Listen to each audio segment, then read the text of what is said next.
We're here at the Ampere News Studio in Cabo, Mexico. I ran across a suspicious bank site called the International Bank of Denmark. There are a lot of shady bank sites popping up these days, so I decided to investigate. I started by going to the source, two cybersecurity experts from Denmark. Welcome to the International Bank of Denmark, or IBD, home to reliable banking, it claims. Let's see if that's true. Check out the bank's picture. Then check out this, the address listed on the site, Holmens Canal 2-12. That is an actual bank in Copenhagen, Denmark. Not IBD, but a different name, Danske Bank, and the building is much older, from the 1700s in fact, as I learned from Danish security experts Søren Knudsen and Michael Vingard. The address that they're giving is the Danske Bank building, but they show a picture of a very modern building. You have been down there to that street and that area. Is there a modern building like that in that area? Absolutely not. It's in the old part of Denmark. Definitely not. That's no way, because that's a new building, and it even doesn't look like that at all. It's quite different. I found that this IBD building is actually a building for Hyundai based in South Korea. Søren and Michael found more strikes against IBD. It's not registered to do business in Denmark as required, and it's not registered as a bank in Denmark, also required. In addition, Søren says the ATMs shown on the IBD site don't look like real Danish ATMs, which he says look more like this. Here's why. I sourced IBD's ATM picture to this one, a bank in Germany with a different name. It's the same picture down to the green sticker on the middle machine. The signs doctored to fit the ruse.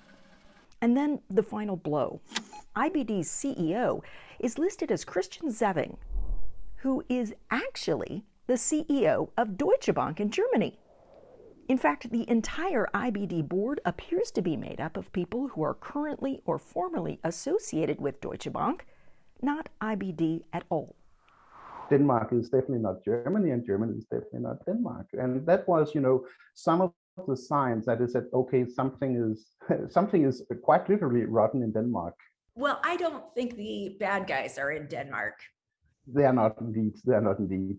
So there's something rotten in the International Bank of Denmark, but not in Denmark. Yeah, exactly. Per se, no, exactly. Where are the bad guys? I checked with a site registrar, Namecheap. The owner's registration info is private, listed at an Iceland address, with the company withheld for privacy. The message I sent to the email address on IBD's site has gone unanswered. End of story? No. I tracked down almost an exact replica of this bank on this site, Al Etihad Credit Bank, supposedly located in the United Kingdom. The building image, the same, with a different name. Other site images, like the laptop and the ATMs, also the same. Same text, same features, and the same problems, like no registration to do business in the UK, and no UK bank registration either. And then there's this.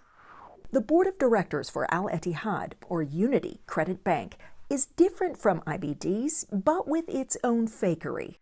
Al Etihad's CEO is claimed to be Sir Maurice Flanagan, but the real Sir Flanagan died 6 years ago and was actually the founder of Emirates Airlines, no connection to IBD. It looks like the tricksters simply took the real board from this group, the Emirates Literature Foundation in Dubai, and copied it onto their own site. The scammers don't limit their work to just one Al Etihad Credit Bank site. They've tried this on at least 6 sites with similar addresses and similar schemes. The bank name appears in several scam letters, and the sites show up as problematic on a virus scanning service called VirusTotal. Malware, phishing, malicious, suspicious. IBD, not yet as active as the Al Etihad Credit Bank sites, already shows up with phishing warnings on VirusTotal. Reliable? Not so much. Would you trust your money to go to this bank? Definitely not. Definitely not. That will probably just be, a hole to put your money in, and we will never see them again. That will be my gut feeling. I wouldn't use a penny on them. Take your money and run, quite literally. Don't don't do anything like that. No, I would most certainly not. You don't have to have contacts overseas to investigate for yourself. For example, you can check, does the bank have a business license? Is it registered as a bank? If it's a copycat site, you can track down the real bank, call them up, and ask if the website address is correct. Don't just trust any slick-looking bank site that you see.